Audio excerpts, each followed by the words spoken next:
আসসালামু আলাইকুম everyone, welcome back to my channel. বন্ধুরা, আজকে ডে 31। দেখতে দেখতে আমাদের চ্যানেলে 31 নম্বর ভিডিও চলে আসছে। তো আজকে 2 দিন তেমন বৃষ্টি হয় নাই। আজকে কিন্তু মেঘ ডাকতেছে, বৃষ্টি হইতেছে হালকা হালকা। বাইরে কিন্তু একদম মেঘাচ্ছন্ন একটা দিন।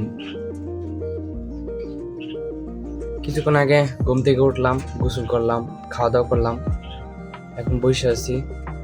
আজকে কি কাজ করবো ভাবতেছি। ফুলের গাছগুলা লাগানো দরকার।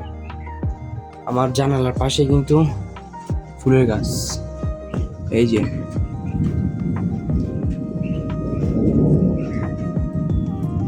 কি সুন্দর মেঘ ডাকতেছে। অনেকে হয়তো ভাবতে পারেন যে আমি আসলে ভিডিও কেন বানাই আর চ্যালেঞ্জটা কেন নিয়েছি। আপনাদেরকে দেখাতে চাই যে আমি কিভাবে 12 ঘন্টা ডিউটি করার পরেও আমি আমার স্বপ্ন বাস্তবায়নের জন্য, আমি আমার লক্ষ্যে পৌঁছানোর জন্য কীরকম পরিশ্রম করতেছি বা চেষ্টা করতেছি, সেটাই আমি আপনাদের সাথে সবসময় শেয়ার করার চেষ্টা করতেছি। 12 ঘন্টা ডিউটি করি, 12 ঘন্টা ডিউটি করে 6 থেকে 7 ঘন্টা ঘুমাইতে পারি না। নাইট ডিউটি করলে তেমন ঘুম হয় না, কারণ রাতে যেই ঘুমটা হয় দিনের বেলা কিন্তু সেই ঘুমটা হয় না। তো রাতের বেলা ওইখানে কিন্তু গাড়ি আসে, ভালো গাড়ি আসে, প্রায় 40, 50টা, 60টার মতো গাড়ি আসে ডেলি। তো এত গাড়ি আসে, কিছুক্ষণ পর পর গাড়ি আসে, ঘুমান যায় না। তো ওইখানে তো ঘুমাইতে পারি না। তো বাসায় আসলে দিনের বেলা মুরগির ডাক, পাখির ডাক, এইসব ডাকের কারণে কিন্তু বাসায় কিন্তু ঘুমাইতে পারি না। তো না ঘুম হলে কিন্তু মাথায় সমস্যা হয়, এটা কিন্তু অনেক বড় একটা প্রবলেম।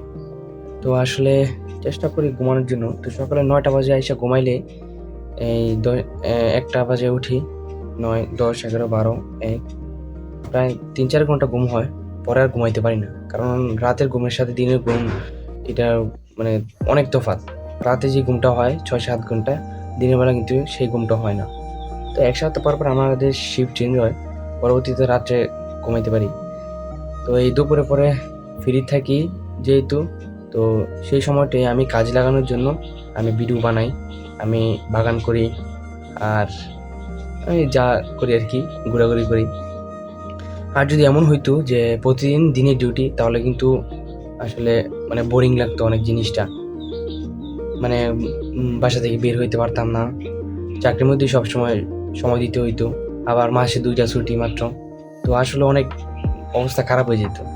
তো এখন যেহেতু নাইট ডিউটি, তো সেহেতু আমি দুপুরে পরে সময় পাই, ঘুরতে পারি, একটু রিল্যাক্সিং ফিল করি। ঘুম কম হইলেও এক সপ্তাহ পরে পরে যেহেতু এই রাতের ডিউটি শিফট চেঞ্জ করতে পারি, তো সেহেতু আমার কোনো প্রবলেম হয় না এখন। আর এমনিতে নাইট ডিউটি করলে একটু চাপ লাগে মাঝে মধ্যে, আবার মাঝে মধ্যে একটু ফ্রেশও লাগে, কারণ বিকেলবেলা সময়টা পাই ঘোরাঘুরি করার জন্য, যেটা আমার অনেক দরকার। কারণ আমি ভিডিও বানাইতে অনেক ভালোবাসি, অনেক পছন্দ করি। আর আমি হয়তো আপনাদেরকে তেমনভাবে সুন্দরভাবে আপনাদেরকে ফুটিয়ে উঠাইতে পারি না ভিডিওগুলা। আসলে আমি যেরকম সেরকমই আপনাদের সাথে উপস্থাপন করার চেষ্টা করি। বাংলাদেশি মানুষ এরকমই যে কেউ কিছু করতে চাইলে তাকে কীভাবে নিচে নামানো যায় সেটার মধ্যেই আমার লাগে থাকে। আমরা আসলে সাপোর্ট করি না। তো আসলে সাপোর্ট করা অনেক জরুরি। একটা মানুষকে যদি আমরা বলি যে তুমি কাজটা করতেছো, হ্যাঁ তুমি অনেক ভালো করতেছো, তুমি চেষ্টা করো আরও ভালো করার জন্য, যদি একটা মানুষ এই কথাটা বলে, তাহলে কিন্তু সেই মানুষটা কিন্তু আরও ইন্সপিরেশন জিনিসটা কিন্তু বৃদ্ধি পায়। সে কিন্তু আরও ভিডিও বানাইতে বা যে কোনো কাজের মধ্যে ইন্সপিরেশন বৃদ্ধি পায়। তো সে কিন্তু সেই কাজটা করতে আরও আগ্রহী হয়। আর যে কিনা বলে এই মানে খারাপ মন্তব্য করে যে তুই এটা পারবি না, তোর দ্বারা এটা সম্ভব না বলতে এরকম কোনো কাজই নেই পৃথিবীতে।